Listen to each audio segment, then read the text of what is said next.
Muchas personas cada vez que escuchan la palabra ley tienen una cierta resistencia, porque la palabra ley incomoda para muchos. Lo triste es que dentro del mundo cristiano hay millares que desprecian la ley de Dios. La gracia, dicen algunos, que eliminó la ley. En la cruz ya fue abolido. Ahora no necesitamos más guardar la ley de Dios ni ningún tipo de ley porque la gracia es suficiente para todo. Eso es lo que enseña la Biblia. Hoy quiero sentarme aquí para poder conversar contigo porque este es un tema muy interesante y al mismo tiempo controversial. Hay algunos que piensan que Dios tiene dos maneras de poder salvar. En el Antiguo Testamento salvó de una manera, a través de la ley, y en el Nuevo Testamento a través de la gracia. ¿Es así la salvación? ¿Cuál es la comprensión que tú tienes sobre la ley de Dios? Bienvenido. Está comenzando Biblia Fácil. Y yo quiero que tú puedas tener hoy día Biblia en mano, como siempre te pido que lo hagas, porque no quiero que tú puedas escuchar los argumentos que yo te presento. Hoy oré por ti y oré por aquellas personas tan sinceras que están buscando la verdad. Pero yo no quiero aquí decir que yo tengo la verdad. La verdad tiene la palabra de Dios. Y dejemos a un lado nuestros argumentos y lo que por allí nos dijeron muchas personas. Abramos la Biblia y dejemos que la Biblia nos enseñe. ¿Estás dispuesto? Cierra tus ojos, vamos a orar. Querido Dios, tenemos disposición en el corazón para aceptar tu palabra. Gracias por aquella persona que está viendo este programa a través de la TV Nuevo Tiempo, a través de una red social, de YouTube. Y queremos que tu Santo Espíritu ilumine nuestra mente. Y la verdad que vamos a comprender pueda ayudarnos a entender la grandeza de tu ley. En el nombre de Jesús. Amén. Yo quiero ofrecerte para ti un curso bíblico que está disponible para todas las personas que quieren continuar estudiando la Biblia. Se trata del curso bíblico Biblia Fácil Daniel. Tú puedes ingresar a nuestro sitio web, estudialabiblia.com, y allí tú vas a elegir cómo estudiar este curso. Puedes pedirlo en formato físico, digital o hasta estudiarlo a través de WhatsApp. Así que ingresa a estudialabiblia.com. Hoy tenemos una linda experiencia contada por Juan Gabriel. Vamos a verla juntos. Hola a todos, mi nombre es Juan Gabriel López, soy ingeniero industrial y ahora estoy estudiando mi primer año de licenciatura en teología. Recuerdo que cuando estudié en una universidad pública, cuando estudié ingeniería en Santa Fe, en Argentina, recuerdo que se vio probada mi fe en repetidas ocasiones y sobre todo se vio cuestionado el hecho de la vigencia de la ley de Dios. ¿Sí? Nosotros sabemos que la palabra de Dios, digamos, es un reflejo de lo que es Él, ¿sí? Es su carta de presentación, y Dios en la Biblia nos dice que ni una jota ni una tilde pasará hasta que Él vuelva, ¿sí? En palabras de Jesús. Y recuerdo que cuando estaba en los primeros días de clases, con algunos compañeros, surgió el tema de conversación acerca del noviazgo y, bueno, las relaciones antes del matrimonio o fuera del matrimonio también. Y recuerdo que estábamos conversando y yo manifesté que, bueno, nunca había tenido relaciones porque entendía que no era correcto, digamos, hasta que uno no contrae matrimonio, digamos, y sigue, bueno, todos los pasos bíblicos. Y recuerdo que a partir de ese día hubo un compañero o algunos compañeros que dejaron de hablarme, dejaron de relacionarme conmigo porque ellos no entendían que eso pudiera ser algo bueno, no entendían, digamos, que la ley de Dios y su voluntad sigue vigente. Y bueno, es difícil porque con la edad que por ahí uno más joven, digamos, y comienza los estudios universitarios, no le gusta tener que sufrir esa discriminación. Recuerdo que he perdido muchos compañeros, digamos, o relaciones con compañeros justamente por que la ley de Dios es algo que sin lugar a dudas tiene que estar muy presente en la vida del cristiano, y eso molesta a la gente que no cree en Dios o que no cree que la ley siga vigente. Y bueno, son sin duda ataques contra la fe que muchas veces los cristianos que tratamos de ser sinceros tenemos que sufrir. Pero bueno, por supuesto que sabemos que ni una jota ni una tilde de la palabra de Dios pasará hasta que Cristo regrese, y sabemos que su ley es algo inmutable. Nuestra fe tiene que estar fundamentada en un escrito está, aquí en la palabra de Dios. Y hay muchas personas que cuando hablo acerca del tema de la ley me hacen dos preguntas. La primera pregunta, ¿por qué usted habla de la ley cuando no hay muchos que hablan sobre este tema? Pues yo tengo 3 cortas respuestas. Número 1, porque la ley es un tema bíblico, así como es la gracia, la misericordia y la justicia de Dios. Y si está en la Biblia, tengo que hablarlo. Número 2 es que si no todas las iglesias o no todos los pastores predican sobre la ley de Dios, quiere decir que esto no es un mensaje popular. Y sabes una cosa, a veces la palabra de Dios llega como un mensaje impopular para las personas. Y esto me alegra, que hay personas que con sinceridad buscan escuchar aquello que no es tocado en todas sus iglesias. Por eso vamos a hablar de este tema que es delicado, controversial para muchos, pero permitiendo que la palabra de Dios pueda encontrarnos. La tercera respuesta que yo doy para las personas es que cuando hablo de ley, lo hablo porque no existe contradicción entre ley y gracia.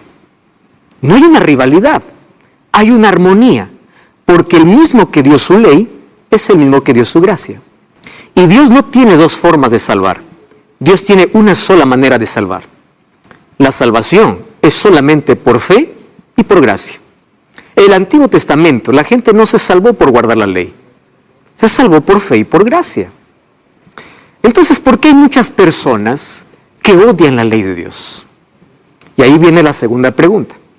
¿Yo necesito de la ley de Dios para ser salvo? ¿Realmente es un asunto de salvación? Nuevamente voy a repetir el asunto. Si está en la Biblia, es un asunto de salvación.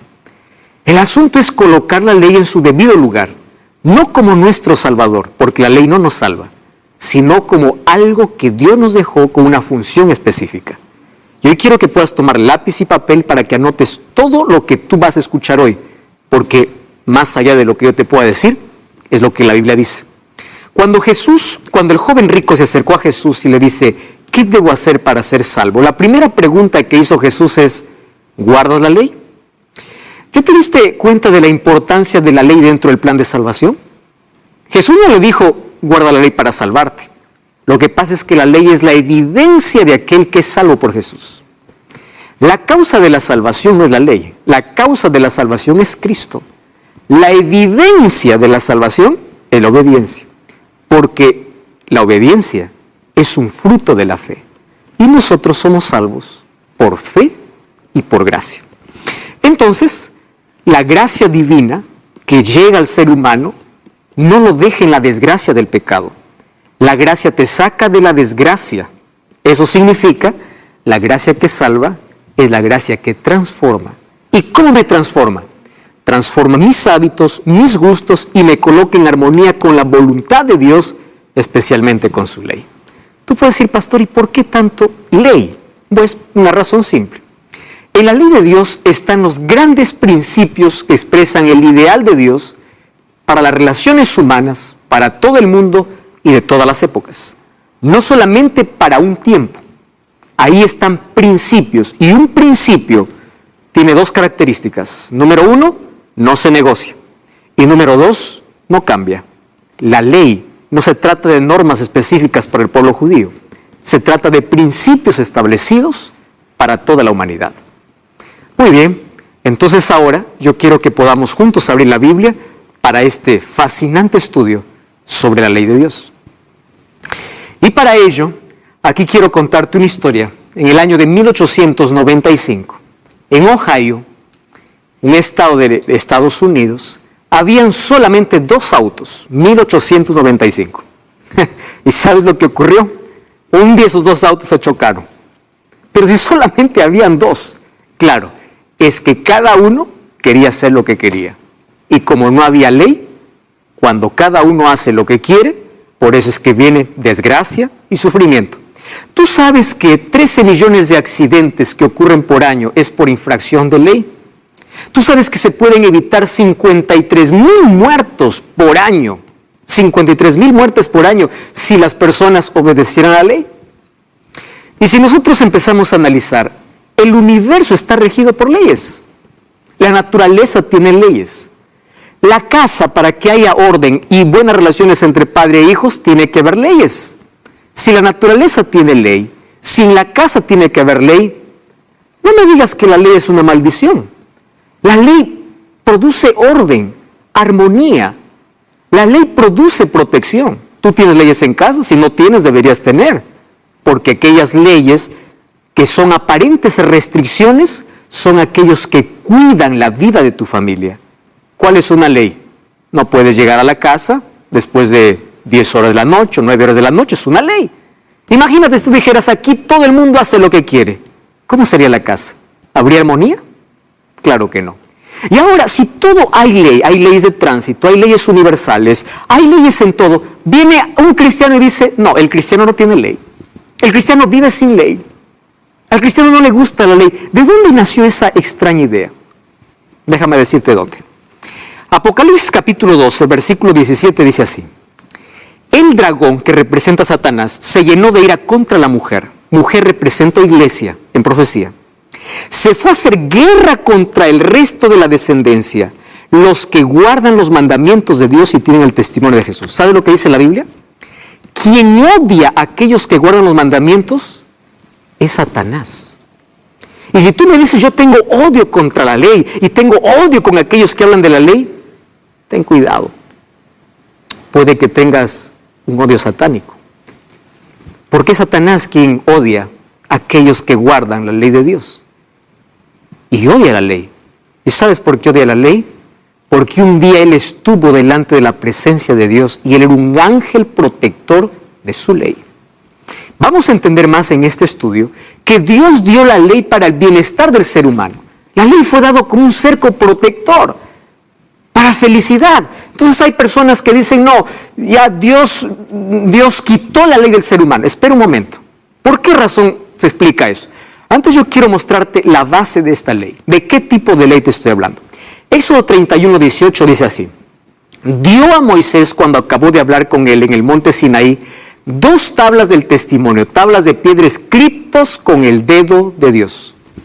El pueblo de Israel tenía más de 600 leyes. Leyes civiles, leyes de salud, leyes de purificación, más de 600 leyes.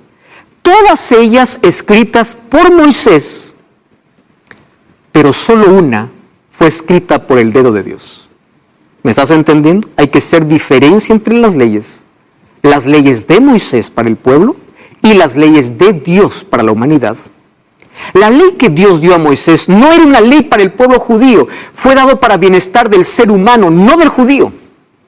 Y fue la única ley que fue escrita por el propio dedo de Dios. Dios no encargó a nadie que pueda escribir su ley. Él mismo lo escribió. Ahora, hay muchas personas que piensan que hay un conflicto entre la ley y la gracia, porque las personas del Antiguo Testamento se salvaron por la ley y del Nuevo Testamento por la gracia. No hay conflicto. La salvación siempre fue por fe y gracia. Nadie se salvó por la ley. ¿Cuál es la diferencia? En el Antiguo Testamento, la gente, los israelitas, tenían fe en un sacrificio que todavía no sucedía. Y en el Nuevo Testamento, las personas tenemos fe en un sacrificio que ya sucedió.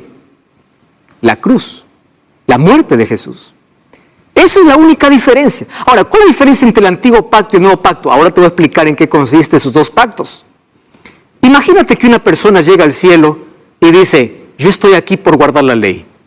Y el otro dice, no, yo estoy aquí por la gracia, yo no guardé la ley. ¿Tú te imaginas que eso sería justicia divina? La salvación en toda la historia siempre fue por fe y gracia, pero la ley siempre estuvo en armonía con la gracia de Dios y siempre fue un fruto de la fe, porque la obediencia es un fruto de la fe. No existe una rivalidad. Muy bien, vamos a revisar la ley. Hay personas que dicen, no, pero esa ley fue anulada en la cruz. Y yo quiero que tú me acompañes. Éxodo capítulo 20. Éxodo 20, vamos a leer el versículo 3, que es el primer mandamiento. Esto es lo que Dios escribió, no aquello que Moisés escribió. Dios escribió. Dice así, versículo 3. No tendrás dioses ajenos delante de mí. Este es el principio de lealtad. Sé leal al Creador. No deposites tu confianza en otro Dios. Aquí está hablando de un Dios mental o un Dios escultural, que es el segundo mandamiento. Es decir, Todo aquello que colocas en primer lugar antes que Dios se convierte en tu ídolo. Eso es idolatría y eso es condenado. Sé leal a tu Creador. Eso es lo que está diciendo. Ahora te pregunto, cuando Jesús murió en la cruz, ahora dice, no, ¿tú puedes tener otros dioses? ¿Tú crees en eso? Ah, no, tenemos que seguir sirviendo a Dios. Entonces la ley no fue anulada. ¿Qué dice el segundo mandamiento? Segundo mandamiento dice, no te harás imágenes de ninguna semejanza de lo que esté arriba en el cielo, ni abajo en la tierra, ni bajo las aguas. No te inclinarás a ellas ni las honrarás. Hay personas que dicen, no, pero ustedes también tienen imágenes. Yo quiero hacer una diferencia entre tener una imagen e inclinarse ante una imagen. Hay algunos que dicen, nosotros no adoramos imágenes, nosotros veneramos. ¿Qué cosa es venerar? Veneración tiene que ver con reverencia y reverencia tiene que ver con adoración. Yo puedo aquí tener una imagen para poder ilustrar, pero es una imagen que para mí no tiene valor. Es una imagen que puede decorar, pero yo no me inclino. ¿Me estás entendiendo la diferencia? Otra cosa es hacer una escultura para que yo pueda rendirle reverencia. ¿Y qué cosa dice Dios? No harás imágenes y no te inclinarás. Está hablando directamente a la reverencia que hacemos ante ciertas imágenes. Mira lo que dice el libro de Levítico capítulo 26, versículo 1. Levítico capítulo 26, versículo 1. No haréis para vosotros ídolos, ni escultura, ni os levantaréis estatua, ni pondréis en vuestra tierra piedra pintada para inclinaros a ellas, porque yo soy Jehová vuestro Dios. Ni imagen, ni escultura. ¿Y cuál es tu actitud? No te inclines a ella, porque todo esto también es considerado, ¿qué cosa? Idolatría.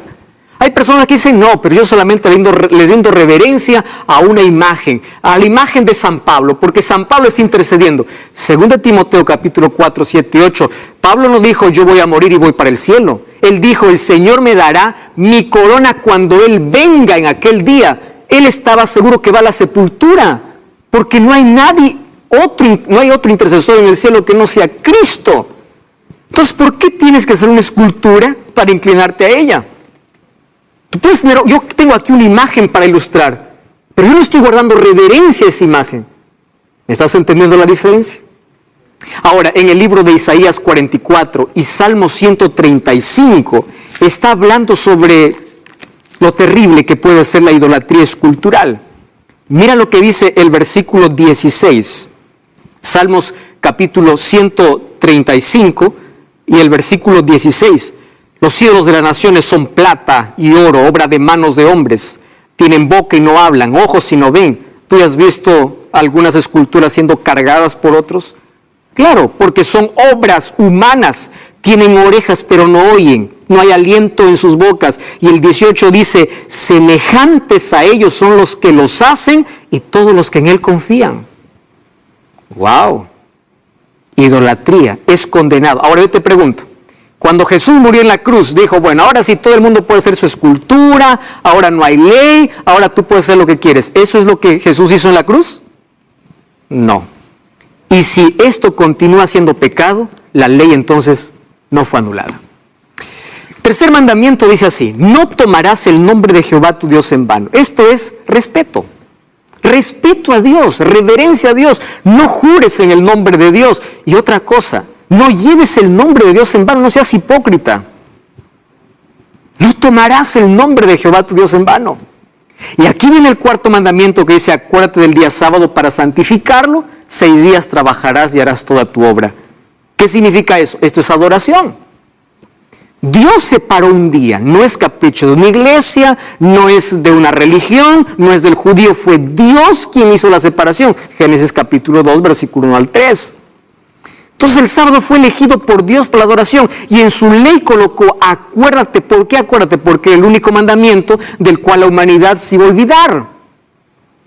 Entonces, si los 3 primeros mandamientos continúan estando vigentes, el cuarto también está. Porque Dios no puede anular su ley por pedazos. O está toda o no está nada. Entonces, yo te hago una pregunta. ¿Es pecado tener otro Dios aparte de Dios? Levanta tu mano. ¿Es pecado? ¿Tú crees en eso? Felicitaciones. Y si es pecado, la ley sigue vigente. Porque ¿dónde está eso? En Éxodo capítulo 20. Tú estás entendiendo la grandeza de la ley. Ahora fíjate otra cosa. La ley nos salva. Es una demostración de amor. del ser humano para con Dios. Y un asunto importante que tenemos que comprender es que la esencia de los 4 primeros mandamientos es adoración a Dios. Por eso Jesús dijo, si me amáis, guardad mis mandamientos. En ningún momento dijo, guarda mis mandamientos para salvarte. Es la evidencia, es el resultado de que realmente amas a Dios. Tú puedes decir, yo amo a Dios. A Dios no se ama con palabras. A Dios se ama con hechos, con acciones. Yo no puedo decir, ay Dios, te amo Dios. Hijo, ¿tú me amas? Guarda mis mandamientos. Es tu demostración de amor. Ahora, la esencia es el amor. La base de la ley es el amor. Y sigue, ¿cuál es el 6º mandamiento? Honra a tu padre y a tu madre para que tus días se alarguen en la tierra que Jehová tu Dios te da. Respeta a tus padres. Yo te hago una pregunta.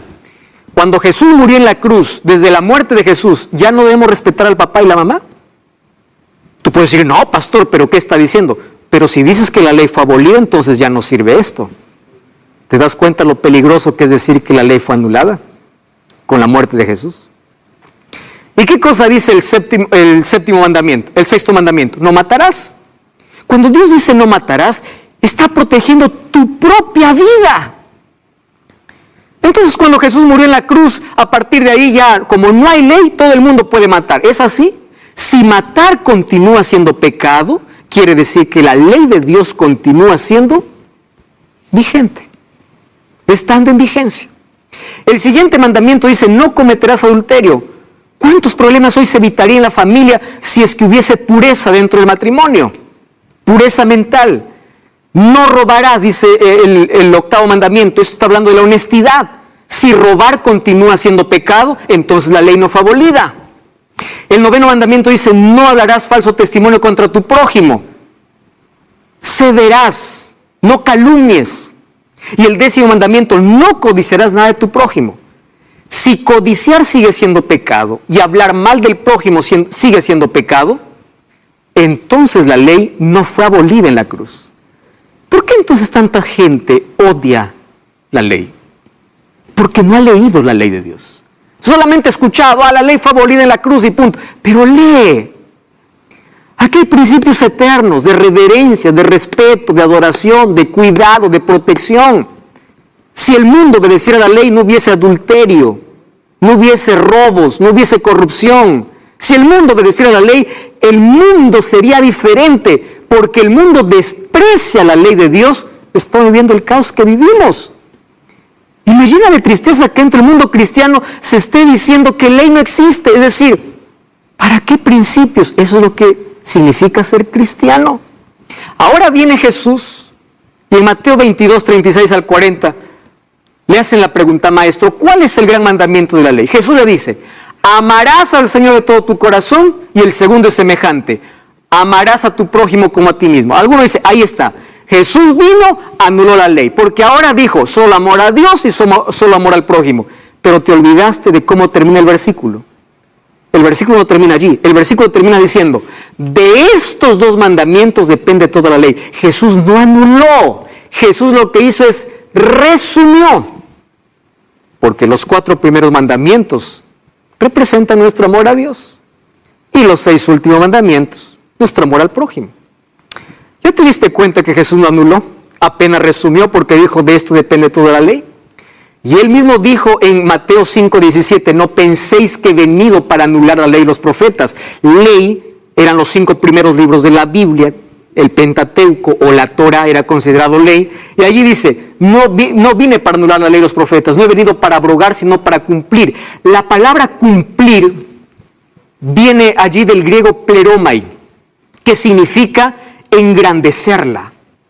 Jesús no vino para anularla, vino para engrandecerla. Si tú lees Mateo capítulo 5, Jesús en lugar de anular la ley, lo engrandeció. ¿Quieres pasarte un ejemplo? Jesús dijo, ¿oísteis que fue dicho no adulterarás? Y Jesús dijo, pero ahora os digo, aquel que ya piensa, tiene pensamientos de infidelidad, y es un adúltero. ¿Quitó Jesús la ley? No, al contrario, lo engrandeció. Y Él vino a enseñar cómo tenemos que cumplir. Versículo 18 dice, de cierto os digo que hasta que pase el cielo y la tierra, ni una jota ni una tilde pasará la ley, hasta que todo se haya cumplido. Y hay personas que dicen, no, es que Jesús guardó la ley por ser judío. No, los líderes judíos odiaban a Jesús porque Jesús no respetaba todas las tradiciones.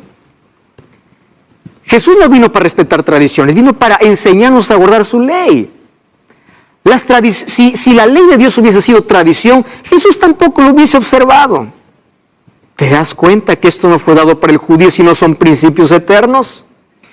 Lo que nosotros necesitamos conocer es cuál es la función de la ley. Cuando colocamos la ley en el lugar equivocado, entramos en problemas. Otra vez, somos salvos por la gracia, pero la ley no está en contra de ella.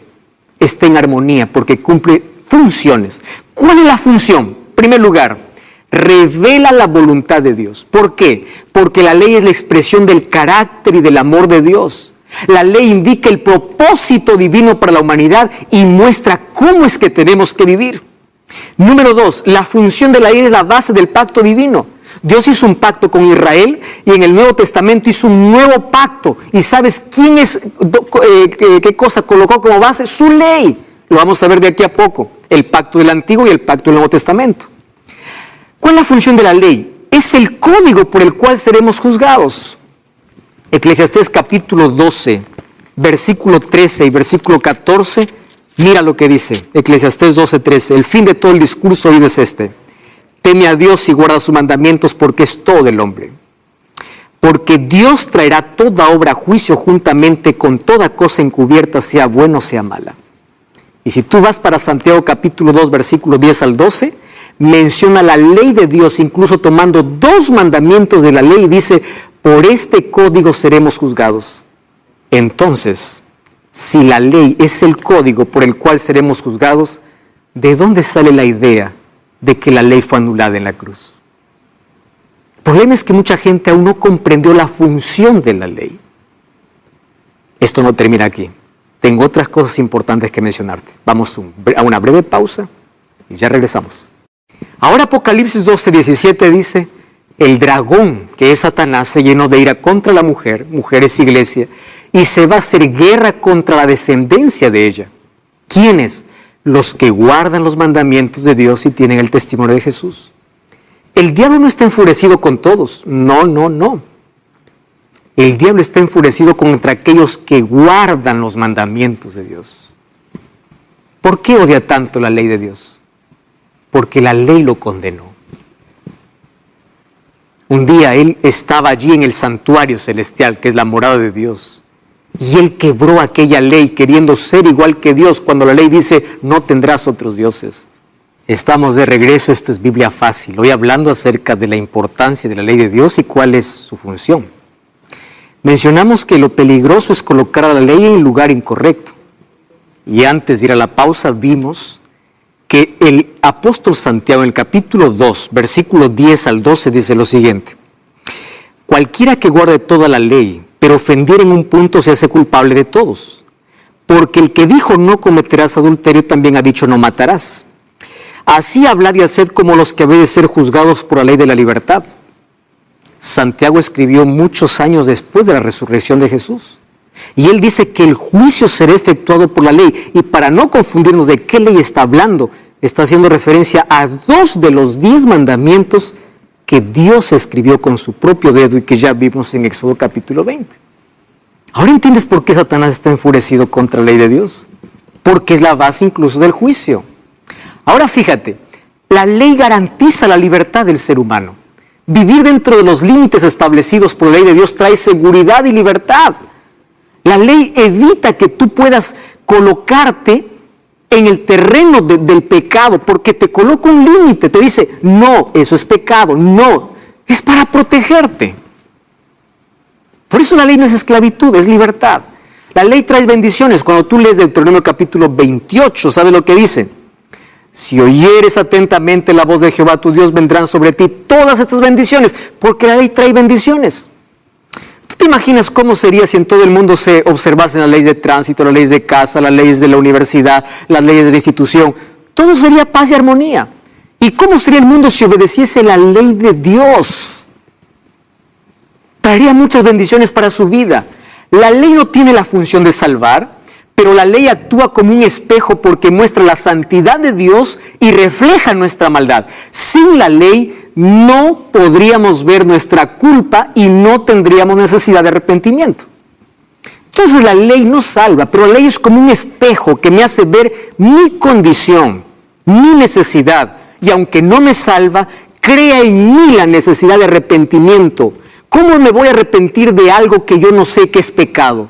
¿Qué cosa señala pecado? La ley de Dios. El diablo nos ha llevado a esta generación y al mundo a vivir la mentira del libertinaje. Haz lo que quieras. Solamente tú puedes decir, yo amo a Dios, pero vive como quieras, sin ley. Tú puedes hacer lo que quieras. Eso no dice la palabra de Dios. Dice que la ley señala nuestros errores y nos dice cuál es nuestro pecado y nos lleva para Cristo. La ley nos salva, pero sin la ley nadie sabría que es pecado.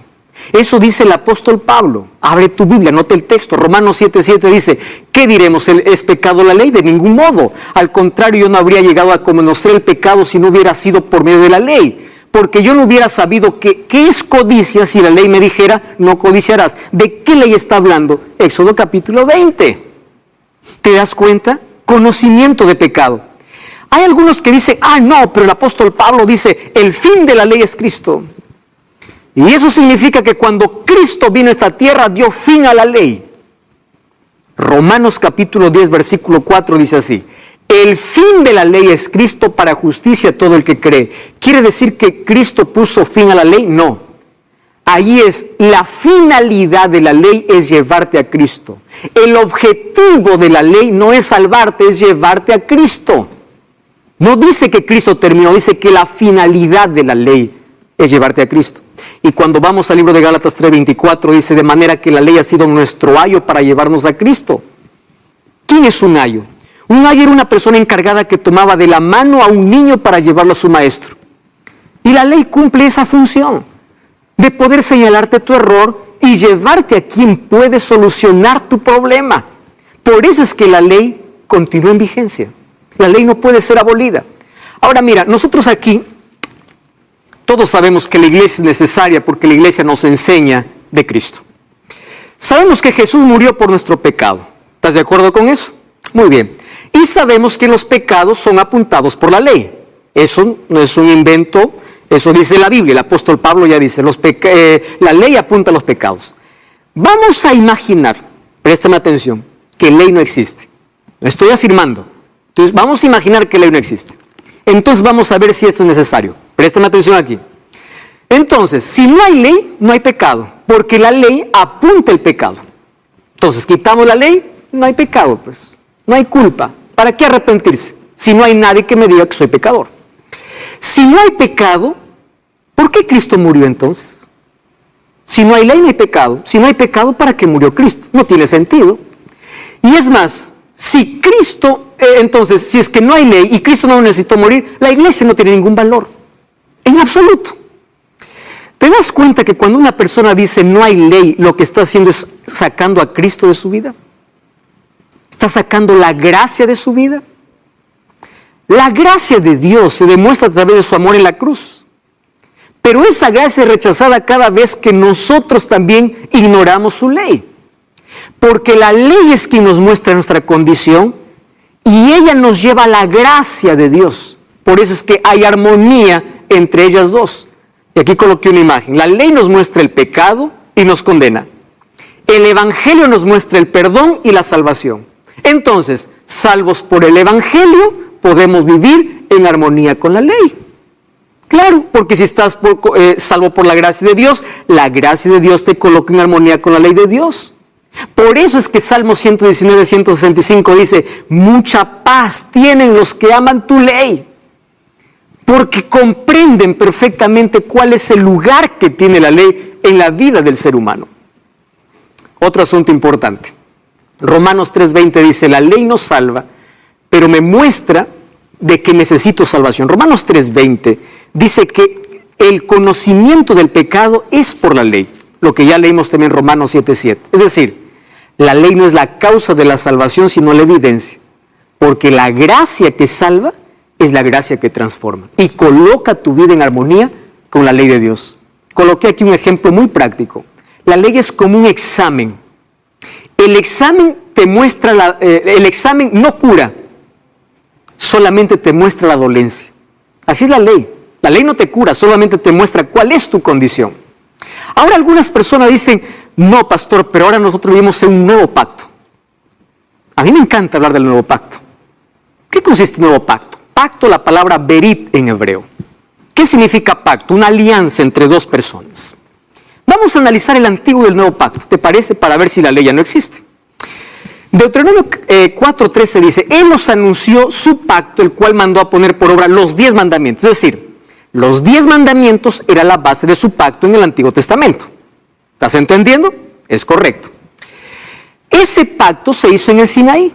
Cuando vamos a Éxodo 24:3 dice, vino Moisés, contó al pueblo las palabras de Jehová, las leyes, y el pueblo respondió, haremos todo lo que Dios ha dicho. Entonces Dios da su ley, el pueblo dice, haremos, ¿qué cosa hace? Un pacto.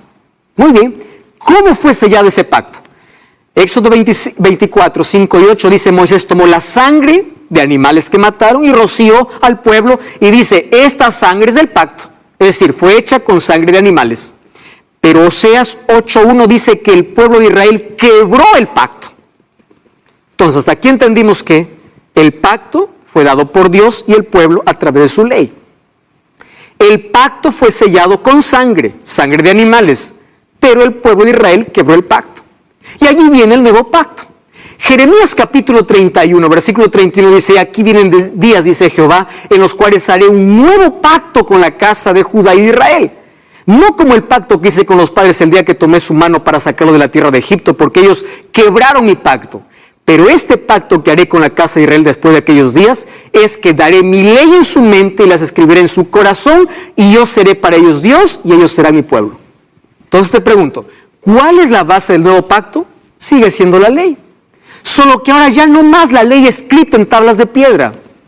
La base del nuevo pacto es que está escrita en el corazón. Dios escribe su ley en el corazón para que el cristiano pueda obedecer de manera natural la ley de Dios. En eso consiste el nuevo pacto. Lee lo que dice Hebreos capítulo 8:6. Dice, ahora tenemos mejor ministro. ¿Por qué? Porque ahora el mediador es Cristo. Mejores promesas porque es Cristo. Y en este pacto, dice Hebreos 8:6 al 10, en este pacto lo que haré, dice Jehová, pondré mis leyes en la mente de ellos y sobre su corazón. Seré a ellos por Dios y ellos me serán por pueblo. ¿Y cómo es sellado el nuevo pacto? El nuevo pacto es sellado con mejores promesas y un mejor sacrificio. ¿Por qué mejor sacrificio? Porque el nuevo pacto está la sangre de Cristo. Por eso es que el nuevo pacto es mejor. Pero el nuevo pacto anula la ley de ninguna manera. Lo coloca ahora en el corazón de las personas para que a través de la fe puedan obedecer de manera natural. ¿Ya te diste cuenta entonces la diferencia entre el Antiguo y el Nuevo Testamento? ¿O la diferencia entre el Antiguo Pacto y el Nuevo Pacto? El Nuevo Pacto no anula la ley de Dios. Lo coloca en el corazón. ¿Qué hacemos entonces con esos textos del apóstol Pablo? Alguien puede decir, pastor, pero Gálatas 3:10 dice, porque todos los que dependen de las obras de la ley están bajo maldición, porque escrito está, maldito aquel que no permanece en las cosas de la ley. Ah, muy bien, ese texto es muy lindo. ¿Y por qué dice Pablo esto? ¿Quiere decir que las personas que guardan la ley son malditas? No. Si el mismo Pablo dice, gracias a la ley yo conozco cuál es el pecado. Lo que está diciendo Pablo es, malditos los que dependen de la ley para salvarse. Aquellos que piensan que por obras se salvan están perdidos porque la salvación es por gracia. Pero también lo están aquellos que anulan la ley de Dios pensando que la gracia terminó con ella. ¿Cuál es el equilibrio? Soy salvo por gracia y su gracia me coloca en armonía con su ley. Maldito es aquel que quiere encontrar salvación por sus propias obras. Porque eso es la maldición de la ley. En que una persona se aleja de Cristo para justificarse por sus propias obras. Eso trae maldición. Aquí lo que Pablo está atacando no es la ley, sino el legalismo, donde habían personas que pensaban que por guardar la ley iban a salvarse, cuando la salvación es por gracia. El equilibrio correcto es, soy salvo por gracia y su gracia me transforma, porque coloca su ley en mi corazón y la fe, por medio de la fe, me torna un obediente natural. Hay otro texto en Gálatas 3:13, dice, Cristo nos redimió de la maldición de la ley. Ah, pastor, aquí dice que nos redimió de la maldición de la ley. Claro. ¿Cuál es la maldición de la ley? La muerte. Por eso Cristo tomó nuestro lugar. Él es nuestro sustituto. Y Él tomó nuestra maldición muriendo en nuestro lugar. Por eso dice, Cristo nos redimió de la maldición, porque la ley condena. ¿Qué cosa dice la ley? La paga del pecado es muerte. Pecaste, tienes que morir. Pero Cristo se coloca, Él nos libró de la maldición. ¿Eso significa que anuló la ley? No. Nos quitó la maldición que trae la ley, que era la muerte. Otra cosa, Jesús dice en Juan 15:10, si guardaréis mis mandamientos, permaneceréis en mi amor. Así como yo he guardado los mandamientos de mi Padre y permanezco en su amor. Es la evidencia del amor de Dios. Colosenses 2:14, hay muchas personas que dicen, ahí está el texto, dice, anulando el acta de decretos que había contra nosotros, que nos era contraria, quitándola de en medio y clavándola en la cruz. Aquí dice que la ley fue clavada en la cruz. Espera un momento. ¿Qué acta de decretos? No dice ley. Tú sabes que el pueblo de Israel tenía más de 600 leyes. Y sabes que las leyes más importantes que ellos tenían eran las leyes de purificación y eran las leyes de sacrificios. Hebreos capítulo 9, versículo 22 dice, casi todo es purificado según la ley. ¿Es la ley moral o es la ley de ceremonias? La ley que fue anulada en la cruz es aquella ley que tuvo un cumplimiento con la muerte de Jesús. Es decir, todas aquellas leyes ceremoniales fueron cumplidas y fueron terminadas en la cruz. Después de la muerte de Jesús no necesitamos más sacrificar un cordero, porque Cristo es nuestro mayor sacrificio. Él es el sacrificio perfecto. Entonces cuando dice Pablo, anuló el acta de decretos y lo clavó en la cruz, está hablando de la ley ceremonial. ¿Cuál es la diferencia entre los mandamientos y la ley ceremonial? Mira, ve, la ley ceremonial fue escrita por Moisés, aquí tengo los textos bíblicos, y la ley de los 10 mandamientos fue escrita por Dios mismo. La ley ceremonial fue escrita en un libro, los 10 mandamientos en tablas de piedra. La ley ceremonial fue guardada al lado del arca de la alianza, y la ley de Dios fue guardada dentro del arca de la alianza. La ley ceremonial es llamada ley de ordenanzas y los 10 mandamientos es llamada ley real o ley de la libertad. Entonces, cuando vemos ley en el Nuevo Testamento, especialmente por Pablo, veamos de qué ley está hablando. Esa ley ceremonial fue clavada en la cruz, pero la ley de los 10 mandamientos son principios eternos. Juan, aquel que escribe Apocalipsis, mira lo que ve en el libro de Apocalipsis 11:19. Él escribe allí, el templo de Dios fue abierto en el cielo y el arca de su pacto se ve en el templo. Después de la resurrección de Jesús, ¿qué pasó? ¿Por qué es importante ese texto? Porque dentro del arca, ¿qué cosa estaba? La ley de Dios. Deuteronomio 10:1-2 dice que Dios mandó a Moisés a decirle que las tablas las ponga dentro del arca. Y si el arca continúa allá en el santuario celestial, quiere decir que su ley continúa vigente. ¿Entiendes ahora? La ley no tiene la función de salvar, tiene otra función y no está en contra de la gracia divina. Ahora Apocalipsis 12:17 dice, el dragón, que es Satanás, se llenó de ira contra la mujer, mujer es iglesia, y se va a hacer guerra contra la descendencia de ella. ¿Quiénes? Los que guardan los mandamientos de Dios y tienen el testimonio de Jesús. El diablo no está enfurecido con todos, no.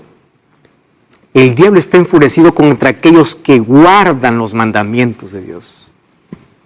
¿Por qué odia tanto la ley de Dios? Porque la ley lo condenó. Un día él estaba allí en el santuario celestial, que es la morada de Dios. Y él quebró aquella ley queriendo ser igual que Dios cuando la ley dice no tendrás otros dioses.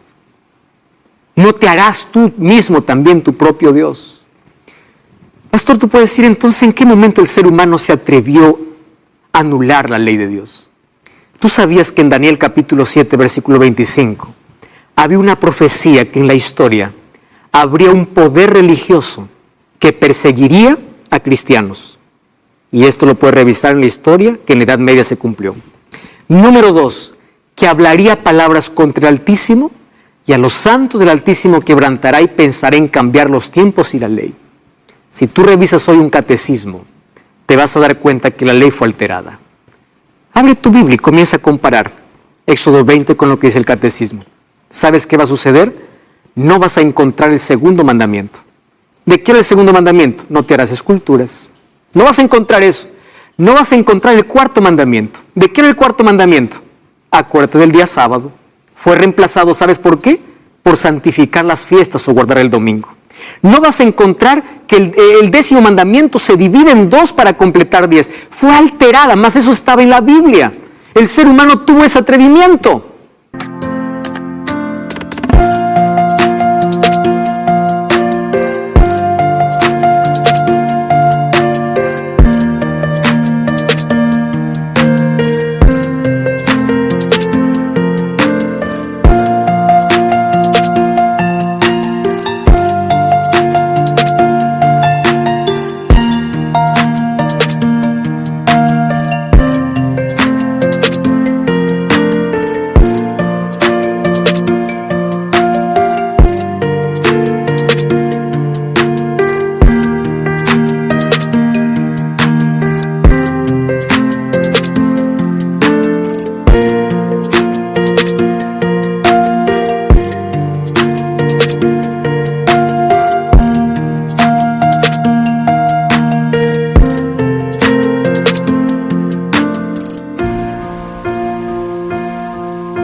Ahora la pregunta es, ¿después de la cruz continuó la ley? Sí. ¿Por qué razón? Porque la cruz confirma la ley. Tú sabes que para Dios hubiese sido muy fácil decir, anulo la ley, yo no muero, no hay condenación. La muerte de Jesús es la mayor evidencia de que la ley continúa en vigencia, porque Él murió pagando la condenación de la ley. Y si Él murió pagando la condenación de la ley, significa que su ley no puede ser alterada. Otra cosa, la fe confirma la ley. Romanos 3:31 dice, ¿qué pues diremos? Ahora porque ya estamos en la gracia anulamos la ley, no, o que la fe anula la ley. No, dice, de ninguna manera, al contrario, confirmamos la ley.